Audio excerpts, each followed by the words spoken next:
Bienvenue dans Miroir de femmes, révélation et guérison.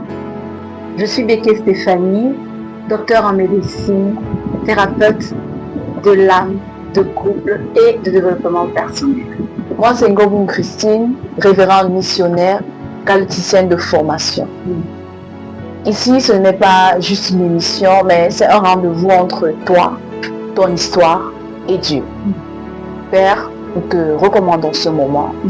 Prends le total contrôle, agis, parle, restaure, au nom de Jésus-Christ. Amen. Amen. Alors avant de continuer, s'il te plaît, si tu ne t'es pas encore abonné à notre chaîne, qu'est-ce que tu attends? Alors tu as l'occasion de le faire aujourd'hui. N'hésite pas, abonne-toi, like, active la cloche de notification pour ne rater aucun de nos épisodes. Mais surtout, partage au maximum, partage à quelqu'un qui en a besoin. Et si ce que tu traverses en ce moment n'est pas un hasard, et si tes blessures, tes silences, tes combats intérieurs avaient déjà été vécus, compris et transformés, alors à travers la vie des femmes de la Bible, nous allons mettre en lumière des histoires qui ressemblent à la tienne, des douleurs que tu as peut-être déjà vécues, mais surtout nous allons mettre en lumière des chemins de guérison. Ici, on ne masque pas les réalités, on ne cache pas ces blessures, mais on les affronte à la lumière de la parole de Dieu. Alors, bienvenue dans ton miroir, miroir de femme, révélation et guérison avec CBE by Céleste.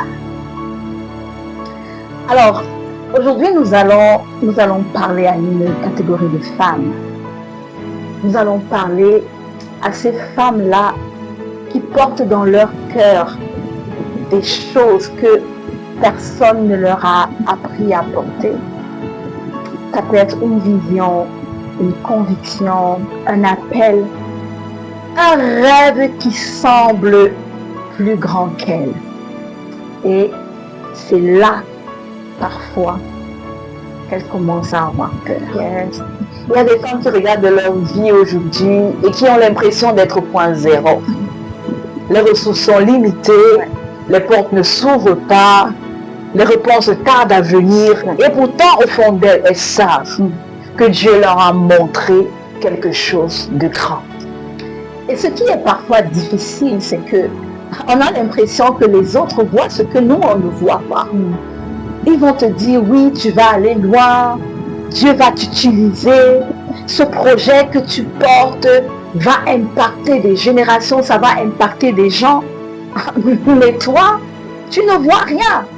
Et surtout, tu ne sais pas comment est-ce que ça va faire pour se réaliser. Stéphanie, tu regardes tes capacités, tu regardes à tes finances, tu regardes ton environnement et tu te demandes, Seigneur, comment avec moi est-ce que je vais accomplir ce que tu m'as montré?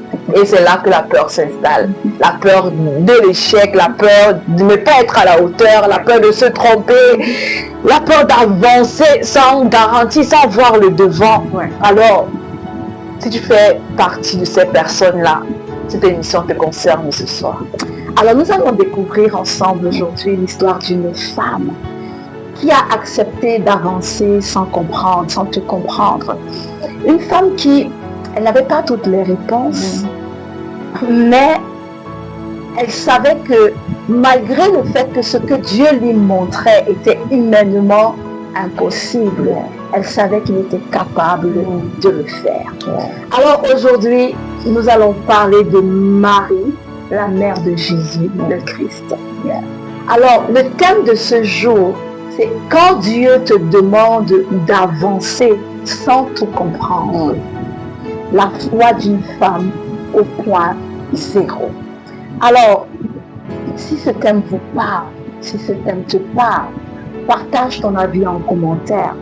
Et partage également ton témoignage parce que ton histoire peut toucher une femme et ça peut l'aider à ne pas abandonner. Et n'oublie pas, abonne-toi à la chaîne @CBE by Céleste 26 et active ta cloche de notification pour ne rater aucun épisode de Miroir de Femmes. Mais tout de suite, avant de continuer, nous allons vous raconter l'histoire de Marie, mère de Jésus. Yeah. Marie, mère de Jésus, son histoire, on parle d'elle dans tous les évangiles de la Bible et même dans Actes des Apôtres. Et nous allons commencer ce soir avec... Tout a commencé lorsque l'ange Gabriel est apparu à une jeune femme vierge, fiancée à un certain Joseph. Et l'ange lui apparaît et lui dit, femme, tu es bien heureuse. Tu vas enfanter le Fils de Dieu. Et à cette nouvelle, toute paniquée, elle dit, comment est-ce que cela peut être possible? Je suis vierge et je suis fiancée. Et cela n'est pas possible dans notre religion. Et ça ne se peut même pas. Comment est-ce que ça peut se faire? Et puis, elle termine par dire, ok Seigneur, je suis ta servante. Qu'il me soit fait selon ta volonté. Et elle visita par la suite, des mois après, sa cousine Élisabeth, qui aussi portait un enfant, elle portait Jean-Baptiste. Et dès que Élisabeth pose ses yeux sur Marie, l'enfant d'abord commence à tressaillir dans son ventre. Et puis Élisabeth dit, waouh, bienheureuse es-tu, toi qui portes le roi des rois, toi qui portes le Fils de Dieu. Et là, elle fut bénie par Élisabeth et elle fut reconfortée parce que elle a compris, Élisabeth a confirmé ce que l'ange lui avait déjà dit des mois précédents.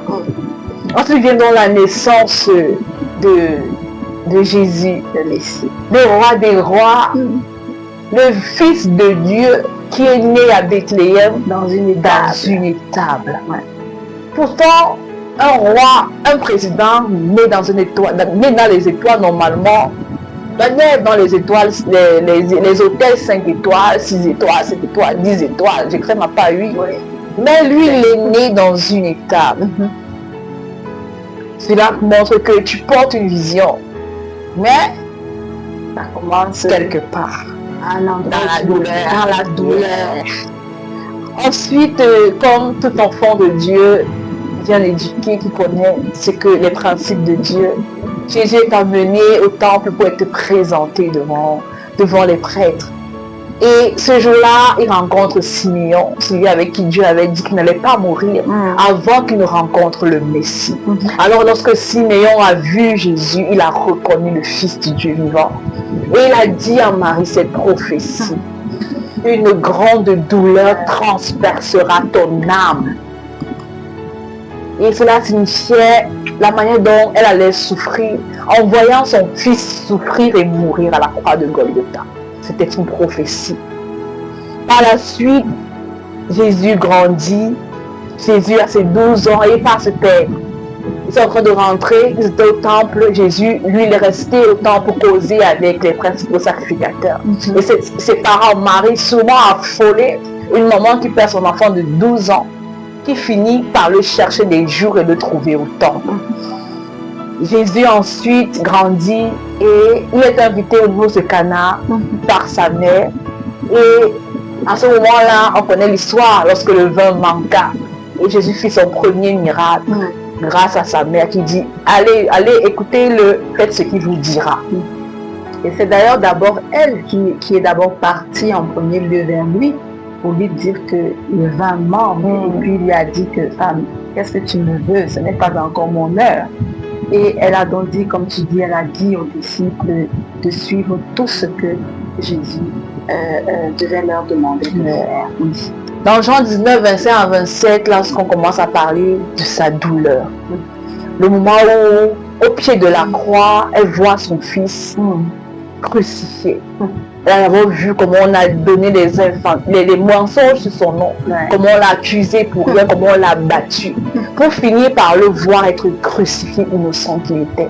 Et elle est restée au pied et elle a tout vu. C'est le moment où son cœur a été transpercé. Et pour terminer son histoire dans le livre de Actes, on nous raconte comment elle n'a pas abandonné. Elle restait avec les disciples Jésus n'étant plus là, elle était là. Elle est restée à attendre la promesse que Jésus avait dit. Elle est restée à attendre le Saint-Esprit. Et dans les moments toujours de prière avec les disciples. Ouais. C'est fou, hein, parce que quand si moi j'avais été à la place de Marie, quand l'ange lui a annoncé qu'elle devait porter le sauveur du monde, certainement, et surtout sachant que c'était dans la lignée de David, je me serais attendue à donner la naissance à un héros, un guerrier, quelqu'un qui va venir certainement délivrer peut-être par les armes, le peuple, et ainsi de suite. Mais on se rend compte que la vie de Jésus, de sa naissance, de sa conception jusqu'à sa mort, ça ne laissait pas paraître cette gloire-là qu'il représentait. Pourtant, cette vision fardeau que Dieu avait donnée, cette mission que Dieu avait donnée à Marie, mais c'était la plus grande des missions.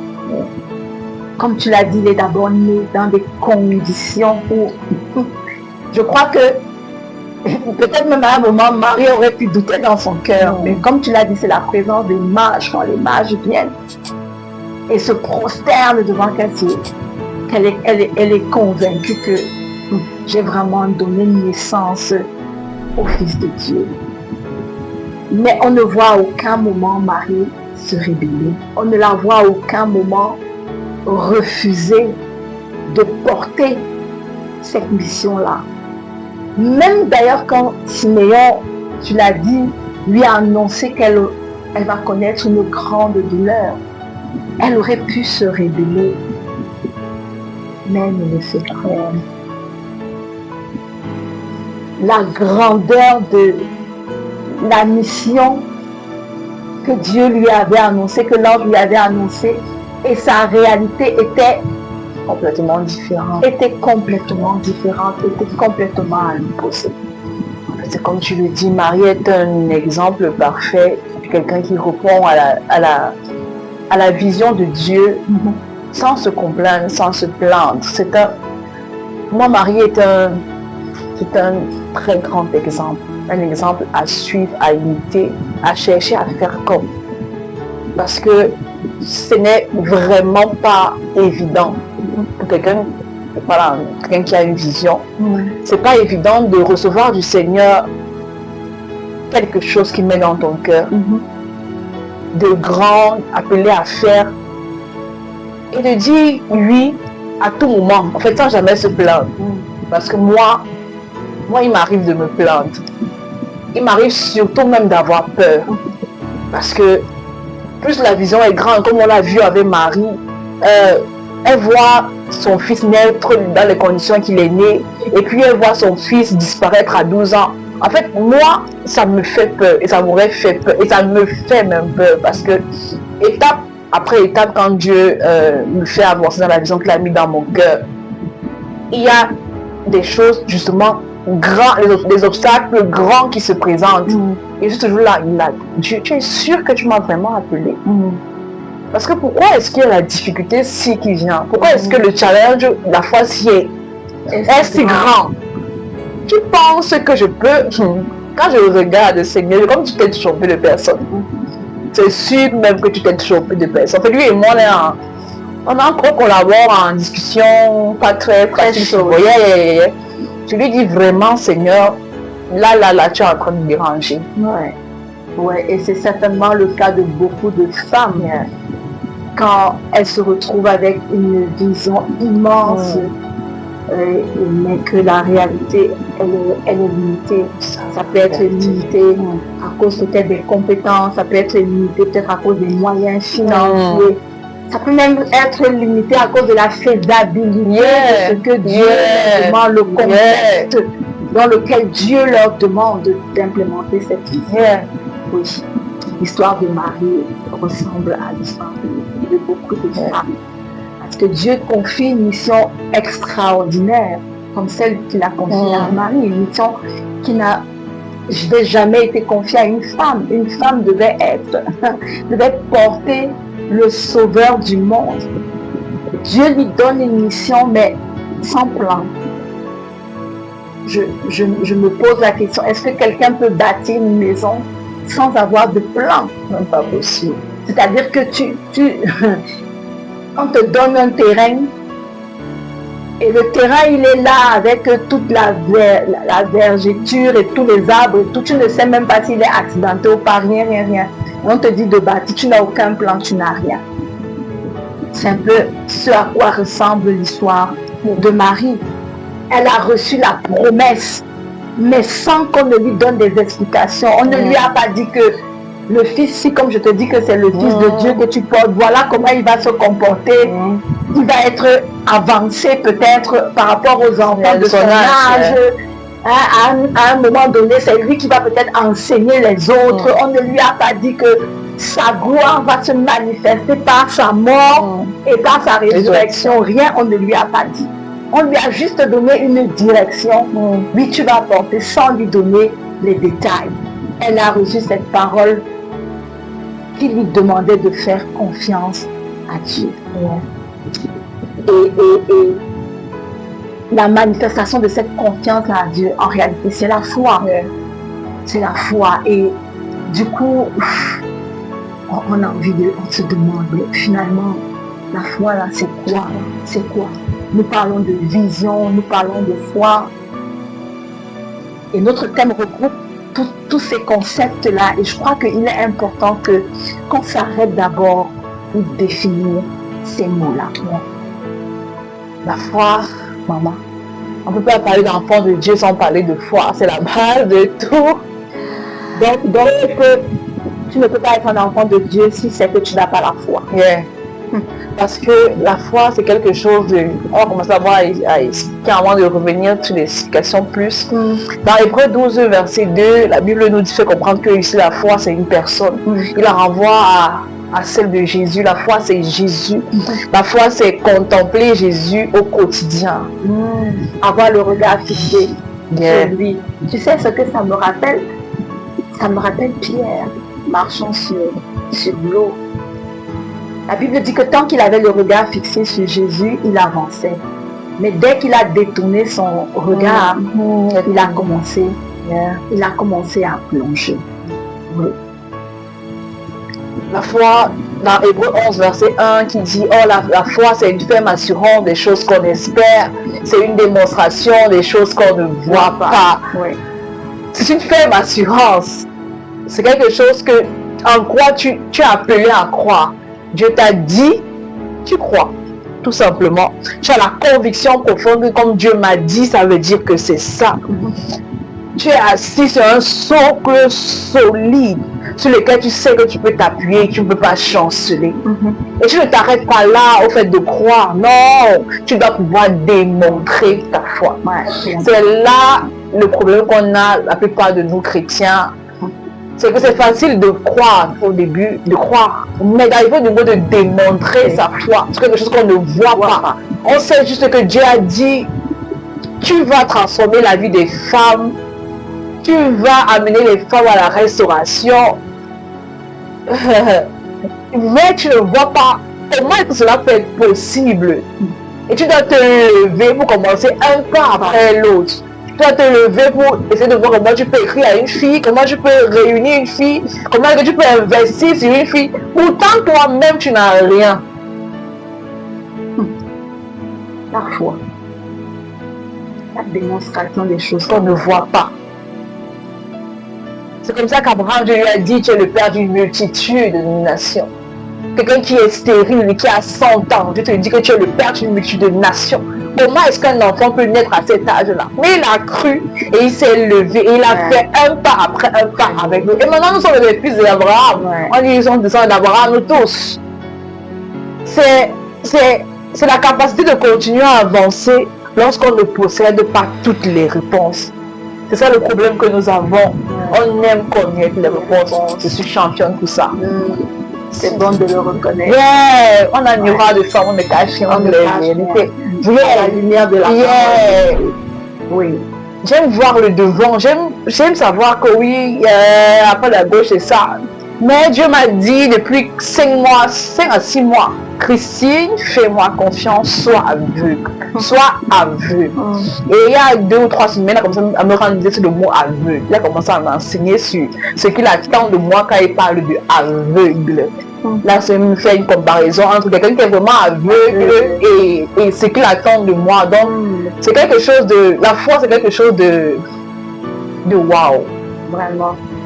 Et pendant que tu es en train de parler, du coup, je suis en train de me dire que, oui, on a la définition biblique d'ailleurs même de la foi, mais chacun vit sa foi dans une certaine particularité avec Dieu. Chacun vit sa foi dans une certaine particularité avec Dieu. Et je crois que ça dépend également aussi de la vision que Dieu t'a donnée. La vision là, c'est quoi? C'est cette conviction là que tu as dans ton cœur, ce fardeau là qu'il a mis dans ton cœur, la direction dans laquelle il a envie de t'amener.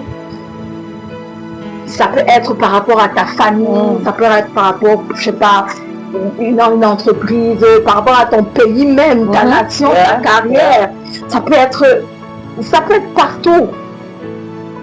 Cette vision-là, Dieu va façonner l'être que tu es pour bâtir ta foi au travers de cette vision-là qu'il a mis en toi. Et je crois que c'est plus c'est grand, plus justement on se retrouve à ce niveau-là, quand nous on a appelé le point zéro. Oui. La saison où la promesse existe, mais où les ressources semblent insuffisantes, les ressources financières,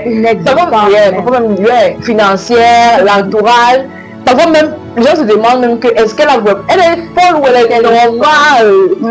Tu te lèves, Dieu te dit déménage, tu te lèves, le loyer, Dieu te dit déménage. Quand je commençais le ministère il y a 5 ans, en 2021, je voulais organiser le premier programme que je voulais organiser. J'avais fait le budget, on était à près de 95 000. Je partage à mon père que voici ce que je veux faire. Mon père m'a demandé que tu travailles.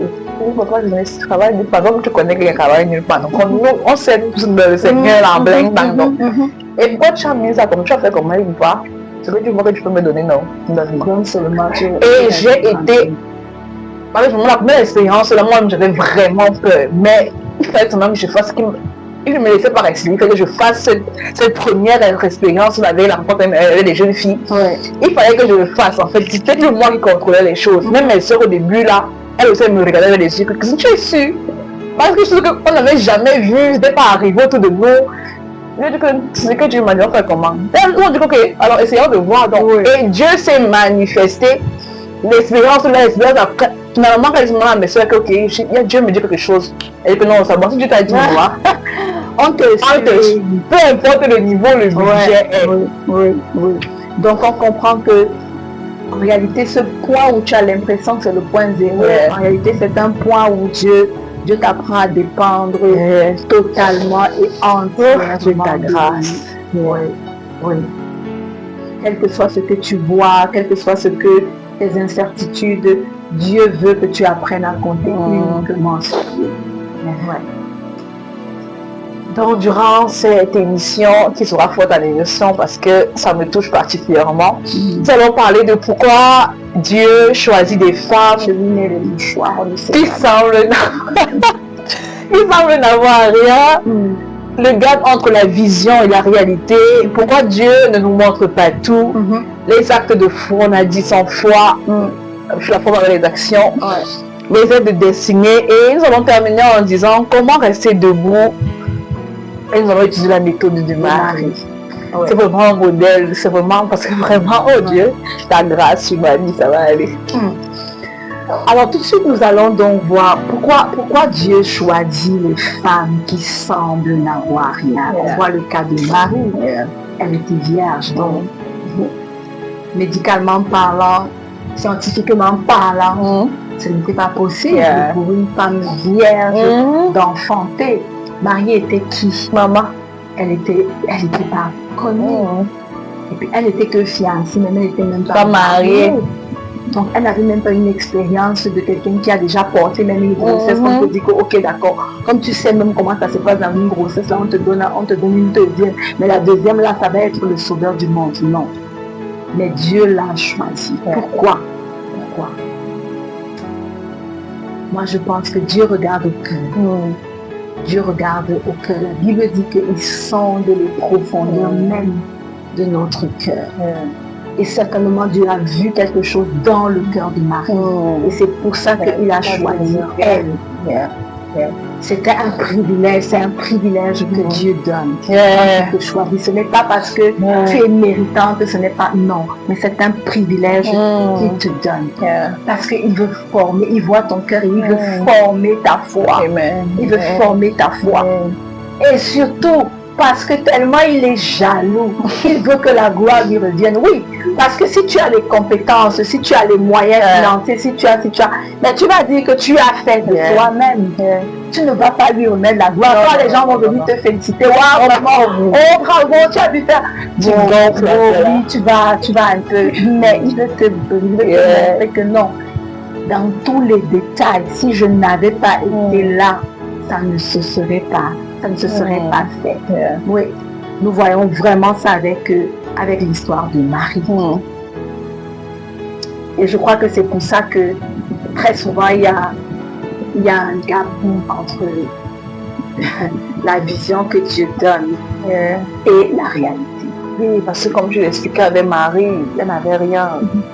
Et pourtant, quelqu'un de grand devait sortir d'elle. Donc généralement, en fait, la vision est toujours plus grande. Ça dépasse les réalités financières, ça dépasse les ressources visibles. Ouais, tu viens de dire quelque chose, elle n'avait rien, pourtant quelque chose de grand devait sortir d'elle. Et du coup, moi, je comprends que les grandes choses sortent de ce qui est petit. Ouais.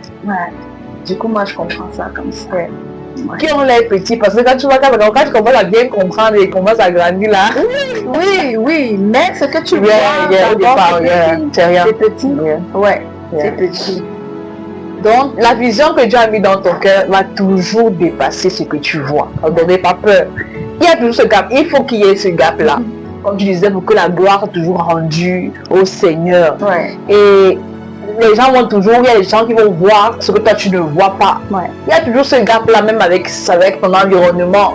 D'autres vont comprendre, d'autres ne vont même pas comprendre aussi. D'autres vont vouloir même te tirer vers parce qu'ils ne comprennent pas. Exactement. D'autres vont vouloir que tu abandonnes, va te dire que ton histoire, tu ne manges même pas. Tu n'as même pas. Et tu dis que tu veux faire le tu dis que tu veux, tu dis que tu devrais être un peu tranquille. Maman, tu as du mal à avoir 1000 francs, que tu veux organiser un programme de 100 000, mais tu vas faire comment pour faire ça? Donc, il y a toujours ce gap-là, donc ne t'inquiète pas, c'est normal. C'est normal. Et moi, je pense que ce qui fait le plus peur, c'est le manque d'information. C'est-à-dire que tu ne sais pas où Dieu t'amène. Tu ne sais pas ce qu'il a prévu. Il ne t'a pas donné son cahier de charge. Il ne t'a pas donné le plan. Il ne t'a pas donné le plan. Alors qu'il sait que ici, ça va se passer comme ça. Là-bas, ça va se passer comme ça. Après, ça va se passer. Il ne t'a pas dit. Il te demande de marcher à l'aveugle. Et pourquoi?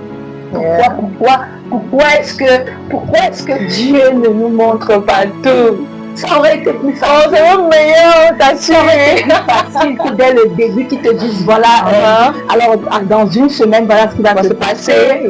Dans 2 semaines, tu vas aller déposer tel à tel endroit. Voilà ce qui tu vas rencontrer un tel. Voilà ce qui va se passer dans 3 semaines. Voilà. Donc il te dit tout bien là. Et puis du coup, toi, tu commences juste à temps, ok, on est déjà 2 semaines, ok, voilà, c'est ça. Et puis tu coches seulement. Non, malheureusement, ça ne se passe pas comme ça. Parce que Dieu veut développer la confiance que tu dois avoir envers lui. Dieu veut nous apprendre à être totalement, complètement, absolument dépendant de lui et de lui seul. Parce que la foi, ça grandit étape par étape. Par étape. Et c'est là où il veut t'amener. Donc, pour y arriver, il faut que tu manifestes certains actes de foi. Et le premier, c'est d'obéir avant de voir. Oui, tu me parles, j'ai compris. C'est d'obéir avant de voir. Pas besoin de voir la chose arriver. Pas besoin de voir le miracle. Pas besoin de voir les finances. Pas besoin de voir les personnes qui vont t'aider, avec qui tu vas travailler. Tu as juste besoin d'obéir, de te lever, de faire. Tu as besoin de commencer avant d'être prête. Ça me rappelle un truc. Ça me rappelle quand on devait mettre sur pied le programme Cœur Midi. Ah, je me rappelle encore ta panique, je me rappelle encore, tu m'as dit non, comment ça se passait? Comment? Autant, La troisième séance est là. Oui, ça va être la 3e édition ce mois de juin.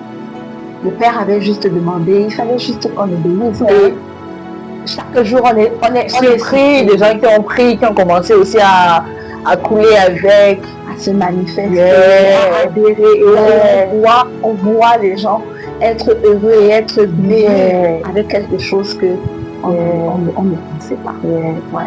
Il faut vraiment obéir d'abord, sans chercher à comprendre. En fait, si on n'est jamais prêt, vu que tu vas attendre d'avoir une formation, on n'est jamais prêt. Donc, c'est en commençant que Dieu te forge, qui t'apprend, qui peut t'orienter, va faire telle chose. Mais il faut que tu commences, que tu aies commencé à faire des choses. Exactement. Donc, avance malgré l'incertitude, parce qu'il y aura toujours l'incertitude. Toujours. Il y a des jours avec, il y a des jours sans. Il y a des jours à te réveiller. Il y a des jours tu n'as même plus envie de coucher.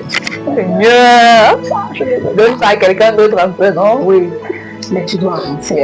Tu dois avancer. Et il y a toujours des miracles qui suivent un acte d'obéissance.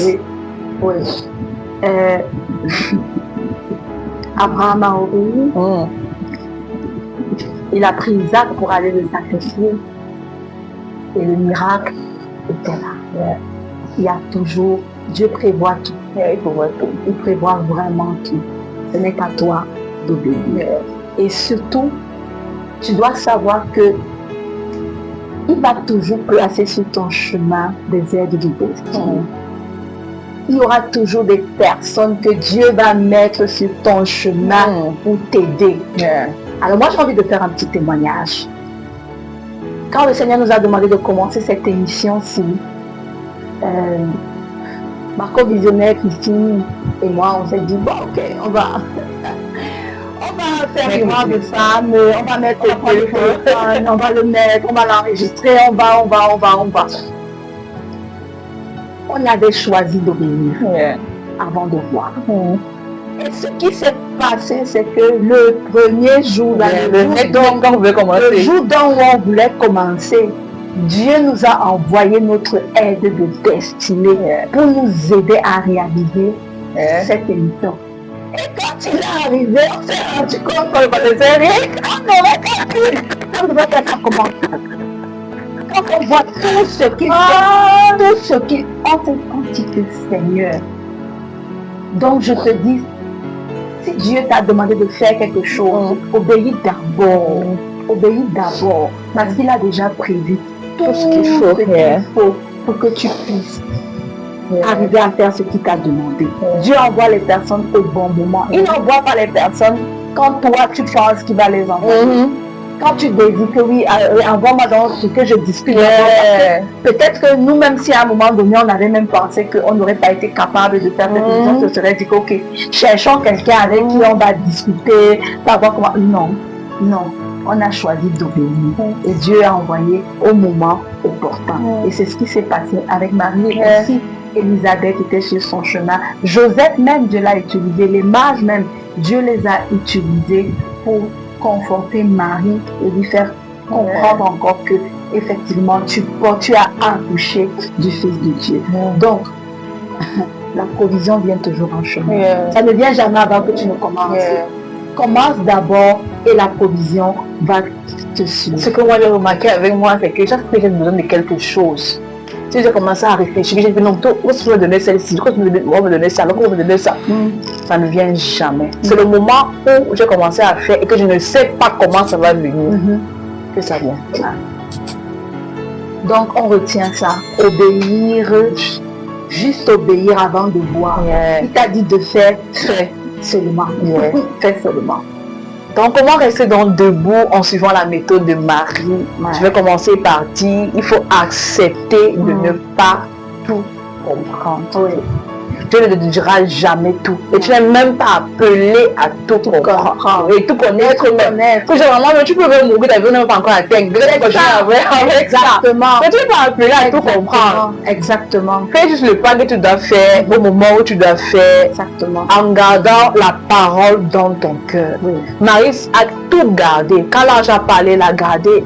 Quand Elisabeth a parlé, elle a gardé. Quand Siméon a parlé, elle a gardé. Garde toutes les paroles que Dieu met dans ton cœur. La Bible dit dans Habakkuk, écris la vision. Écris-la. Donc écris-la. Écris la vision. Garde-la dans ton cœur pour toujours y revenir et rappeler à Dieu pour la force de continuer et d'avancer. Et puis, même comme tu le disais, parce que tu peux partir, mais la vision n'est pas... Dieu continue de travailler, de montrer dans cette vision-là. Mais il faut que les autres personnes qui viennent prendre l'œuvre, si je veux dire comme ça, en chemin, qui sachent comment est-ce que ça a commencé. Comment est-ce que ça a commencé et qu'ils soient certains qu'ils sont en train de suivre le chemin que Dieu a tracé. Ouais. Fais le prochain pas. Fais le petit pas, les pas après le pas. Ne sois pas pressé, ne saute pas les étapes. Vas-y, pas comme après Dieu te pas. demande. Pas comme Dieu te demande. Ouais. Et reconnais les aides de destinée. On a parlé de ces aides de destinée. On a dit qu'il va toujours mettre. Mais il faut que toi, tu les reconnaisses. Parce que s'il met que toi, tu ne les connais pas, ça va être très... Tu les confonds maintenant, c'est pas l'autre. Exactement, où tu les confonds. Donc, il faut que tu sois connecté au Saint-Esprit pour reconnaître des aides de destinée et aller vers ceux qui ont également porté les Jésus. La même ce que Marie a fait. Marie était enceinte. Elle aurait pu se dire, oh, je porte le sauveur du monde, alors j'ai besoin de personne. De toute façon, qui doit commencer à sauver quelqu'un, commandant pas moi-même. Non, c'est pas ce qu'elle s'est dit. Elle est allée vers sa cousine Elisabeth, qui elle aussi portait une grossesse qui était plus avancée que la sienne. Donc, elle a certainement appris d'Elisabeth aussi. Donc, va vers ceux qui ont porté les visions aussi avant toi et cherche à connaître, cherche à apprendre de leur expérience parce que tu vas être béni. Et c'est ça d'ailleurs qui va t'aider à dire oui à Dieu chaque jour. Parce que comme on l'a dit, il ne va jamais tout te révéler en une fois. Il va te montrer des choses. Donc tu as vraiment besoin que Dieu te montre et que tu lui dises oui chaque jour. Dis oui à Dieu chaque jour. Oui. Et quand tu vas le faire, tu vas donc te rendre compte que en réalité, ce point que tu pensais être le point zéro, en fait, oui, mais c'est pas l'abandon. Non, c'est pas l'abandon, c'est l'école de la foi. Tu es juste à l'école de la foi. Marie n'avait pas toutes les réponses, mais elle avait celui qui a toutes les réponses. Donc, rassure-toi simplement que tu as Dieu. Tu peux ne pas avoir toutes les réponses, mais si tu as Dieu, tu as la personne qui a toutes les réponses. Et si Dieu t'a donné une vision, sache qu'il a également préparé le chemin, il a préparé les ressources, il a préparé toutes les rencontres nécessaires pour que ta vision puisse être accomplie. Nous avons parlé aujourd'hui de Marie et tu t'es sûrement trouvé dans certains éléments que nous avons vus. Tu as sûrement une vision, mais tu ne sais pas quoi en faire. Ta vie n'a pas de direction claire. Tu ne sais pas pourquoi Dieu t'a créé. Je viens te dire ce soir que Dieu nous a créés tous pour un but précis, pour une mission précise. Dieu ne t'a pas créé. Tu as été créé pour quelque chose. Mais tu ne peux l'accomplir que si et seulement si tu as en toi celui qui a mis la vision dans ton cœur. Donc tu as l'occasion de donner ta vie ce soir à Jésus. Comme Marie, dis oui. Dis oui au grand plan de Dieu pour ta vie. Ce plan qui a commencé avec Jésus-Christ sur la croix de Golgotha, mort et ressuscité pour toi. Alors si ce soir, tu veux donner ta vie au Seigneur, tu veux rencontrer celui-là qui a mis cette passion, cette vision, ce fardeau entre tes mains, alors ce soir répète après moi. Père, au nom de Jésus, Seigneur, je viens te demander pardon pour toute ma vie passée loin de toi, pour tout ce que j'ai pu faire qui ne t'a pas honoré. Papa, je prie ce soir que tu me pardonnes et j'ouvre la porte de mon cœur afin que tu puisses entrer, tu puisses dîner avec moi, souper avec moi, rester et demeurer en moi. Je t'accepte, Seigneur, ce soir comme mon Seigneur et mon Sauveur personnel. Viens et fais de moi la personne que tu veux que je sois. Au nom de Jésus-Christ. Amen. Si tu as fait cette prière, je viens te confirmer que Dieu l'a accepté et qu'il est entré et qu'il va demeurer à toi, en toi et qu'il va te guider. Alors écris-nous. Ouais. Écris-nous. Écris-nous en commentaire ou en message privé. Dis-nous juste j'ai donné ma vie à Jésus parce que nous voulons prier avec toi. Nous voulons t'accompagner dans cette nouvelle vie que tu vas commencer. Et bienvenue dans la famille. Bienvenue dans la famille de Dieu. Ouais. Alors, Seigneur, nous te demandons, fortifie chaque femme qui se sent au point zéro aujourd'hui. Redonne l'espérance, guéris les blessures, renouvelle la foi et ouvre les portes préparées par toi au nom de Jésus. Amen. Amen. Amen. Alors, si tu as aimé cette émission, eh bien, abonne-toi, like, active la cloche de notification pour ne rater aucun de nos épisodes parce que laisse-moi te dire, ils seront intéressants les uns les autres. Si tu l'as aimé, abonne-toi et partage. Surtout, partage à quelqu'un qui en a besoin aujourd'hui. Et n'oublie pas, quand Dieu donne une vision, il donne également la provision. Alors, c'était Miroir de femme, parce qu'une femme éclairée change toute une destinée. Alors, restez connectés chaque mercredi à 17h. Shalom. Shalom.